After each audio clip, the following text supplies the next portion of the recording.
Good morning. Finally, I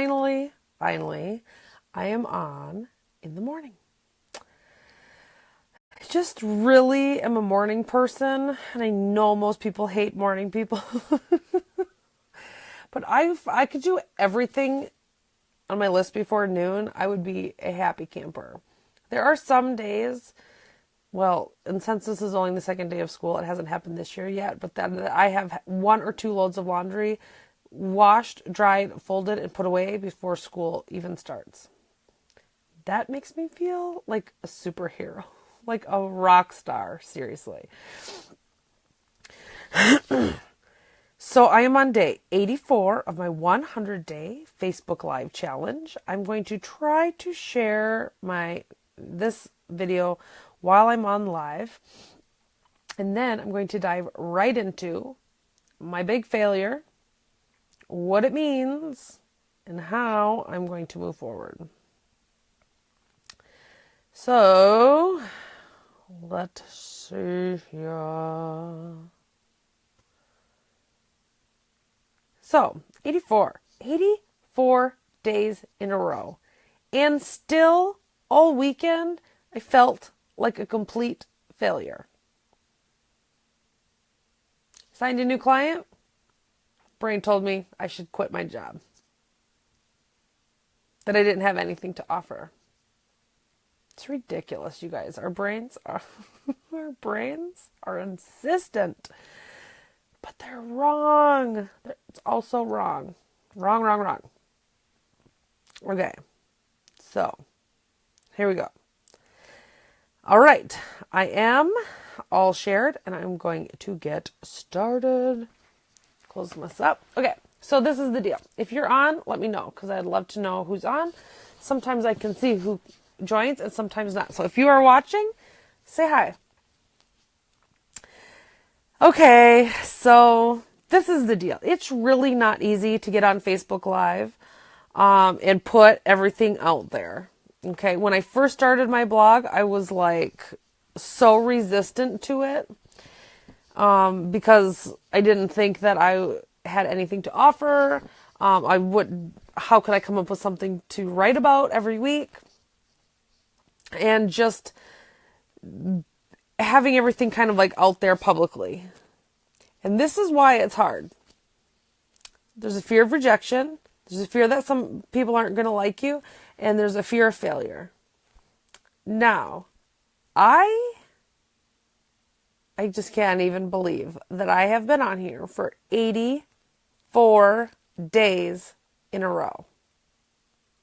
Now, of course, there's things that I would do differently, things that I loved, things that I thought could be better, and things that I would change if I were going to do it again. And I might do another challenge, maybe not so long, on my personal page, but we'll see. I'm not sure what's going to happen. Okay, but I created a program, and I was really excited about it. Still am very excited about it. It's an incredible program that will transform your relationships, especially a relationship that you're struggling with. And honestly, this program would deliver completely. You'd walk away with tools, concepts, worksheets, and everything that you would need to move forward and completely change your relationships. But nobody signed up. Not one person. I had interest. People have been checking it out, and I've had some people say that they would love to, but it's not a good time. I would love to, but I can't afford it. So there's lots of reasons why someone tells me, that people aren't signing up. But here's the deal. It still feels like a failure. It still feels personal. It still feels like I didn't, wasn't good enough. And it's easy to get sucked down that way of thinking.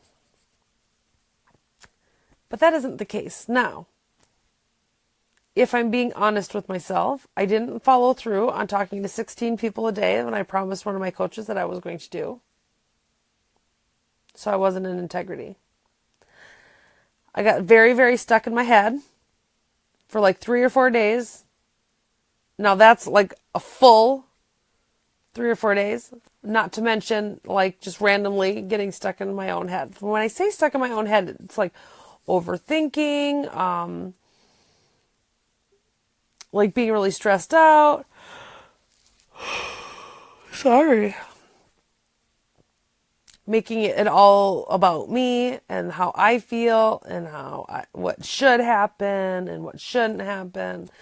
But the truth is, it doesn't mean any of that. It doesn't mean that I wasn't good enough. It doesn't mean that the program wasn't good enough. It has nothing to do with me or the program. Well, I mean, I shouldn't say it doesn't have anything to do with me. So, like, if I'm really honest with myself, I didn't put the work in. I wasn't in integrity when I was asking people to sign up for the program because I wasn't doing my own thought work. I wasn't coaching myself.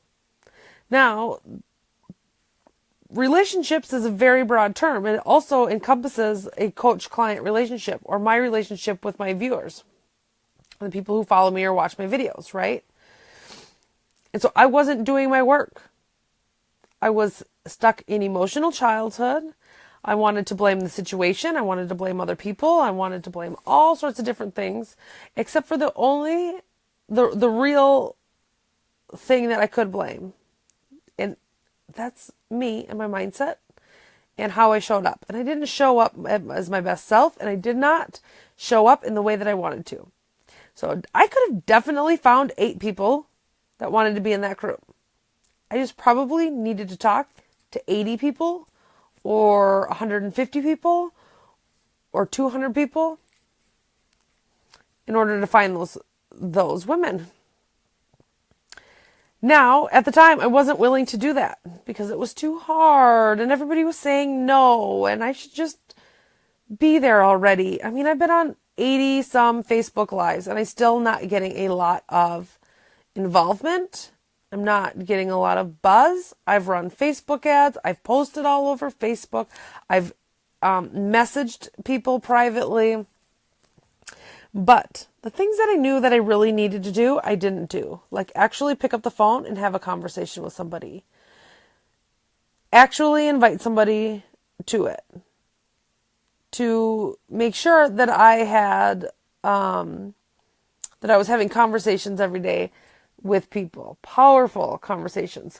So somebody that doesn't know anything about coaching isn't necessarily going to just sign right up.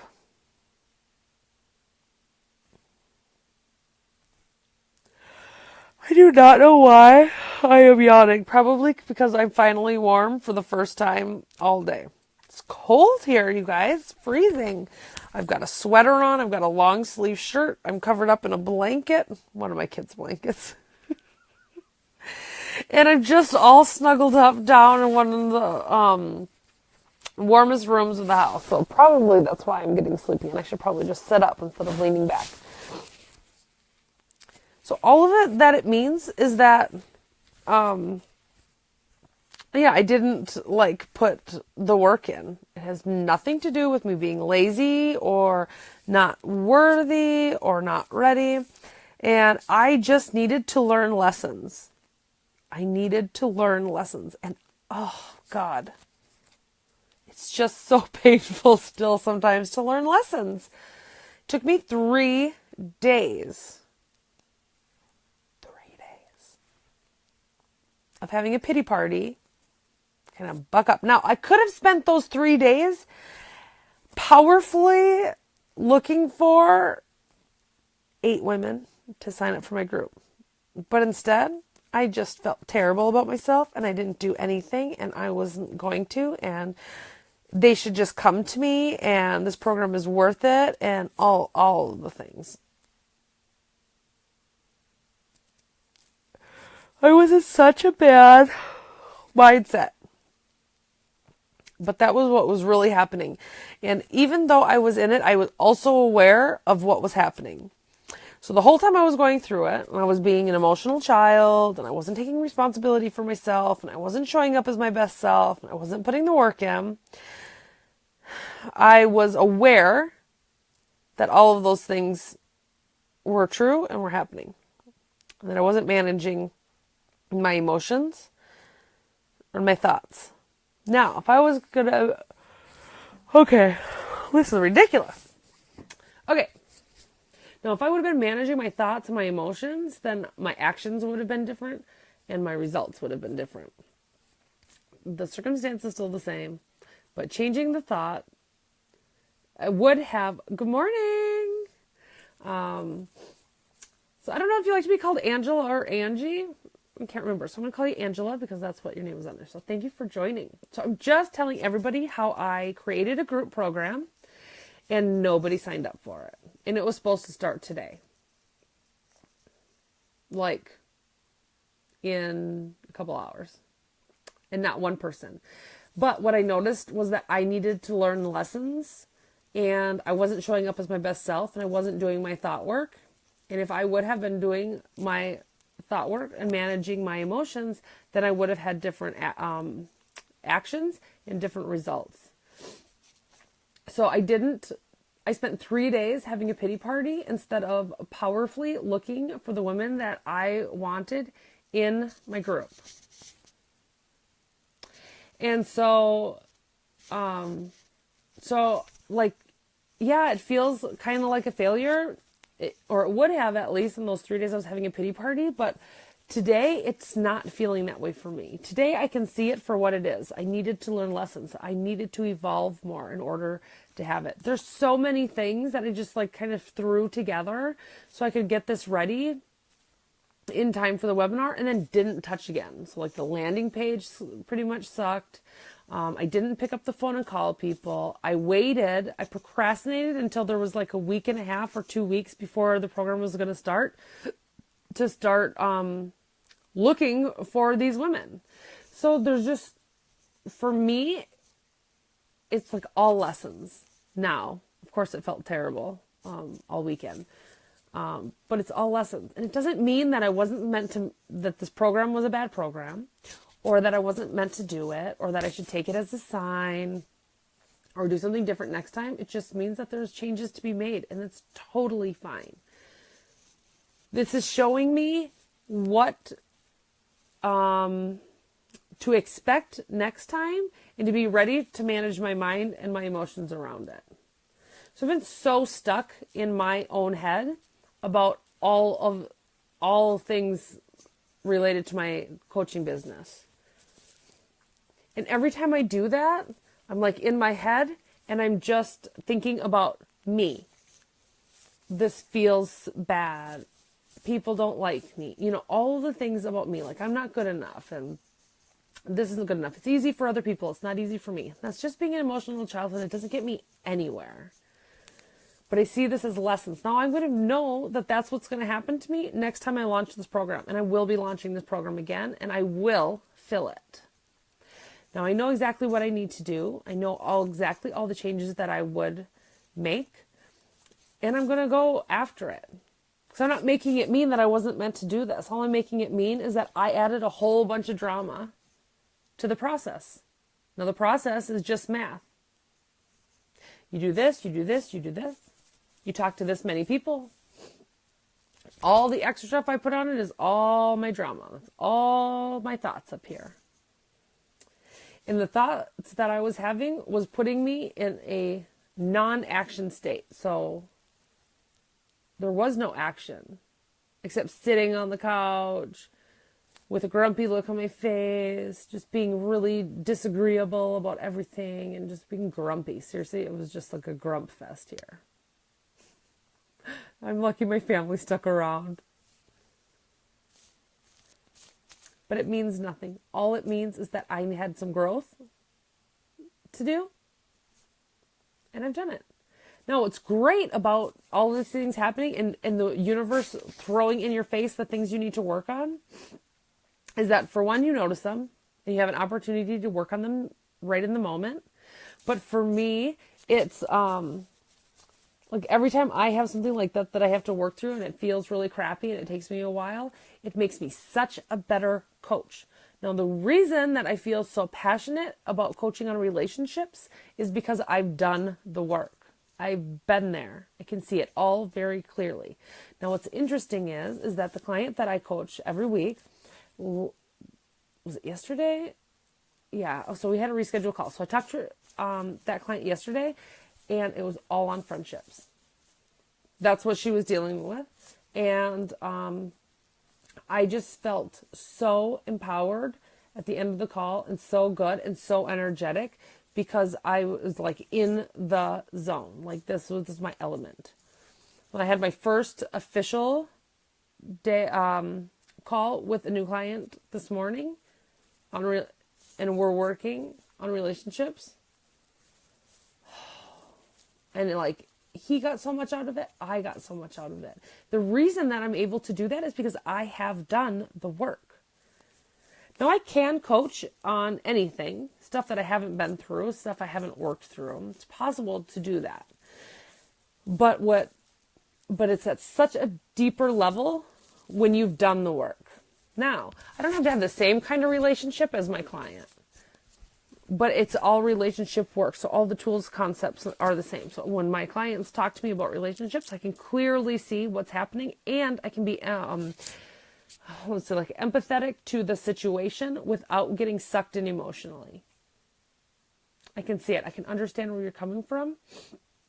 And at the same time, I can see the situation clearly because I'm not emotionally involved. That's why it's powerful to have a coach. Because you can get there. But sometimes you just can't see those things that are happening too close to home. So, let's see. What did I title this? So it was like failure, my failure, what it means, and like what's coming up next. So what's coming up next for me is just more of the same. For one, I'm going to start a podcast, which I am super excited about. Hi, Jay. So that's going to be purely fun for me. That's my intent going into it, is that I'm going to do that just for fun. Now it's going to kind of replace my Facebook Lives. I'll still probably do some, but eventually I think it's going to replace me being on here. But it's just going to be a way for me to get my information out there and just to help people have things that they can use to create change in their life, even if they never work with me. So I am in this coach mastermind group. It's called the Six Figure Society. And in 12 months, we are all working towards six figures. And I'm just super pumped about it. So I am going to be working on my mindset.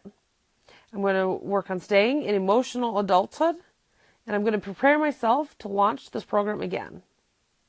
But I also realized what's perfect about me not launching the program or not having anybody sign up this time is that now I'm in a position where I am going to be able to help. So when I'm going to relaunch it and then start, I haven't come up with a date yet, but it's going to encompass all the holidays. And what better time to work on relationships than during the holidays when you're getting together with people, when emotions are high, and I think just a lot of people struggle with relationships during the holiday season because they are around people they maybe not normally are around and they're not sure how to manage it. So also when all like family, should I think like trouble, like if you're already having problems, it's just heightened at the holidays. So I just feel really excellent about where I am, even though I failed. So imagine that. Imagine being able to feel great even though you fail. It is possible. It is there because it's all drama. We create all that drama ourselves. The rest of it's just math. Like, who cares? So what? One of the other things I'm also working on is like just never looking back, not looking back and being like, oh, I failed. Nobody signed up. So what? Do it again. Just like moving on as if like it never was a failure. Because to me it isn't, because I'm taking so much away from it. So that's what I've got for you guys today.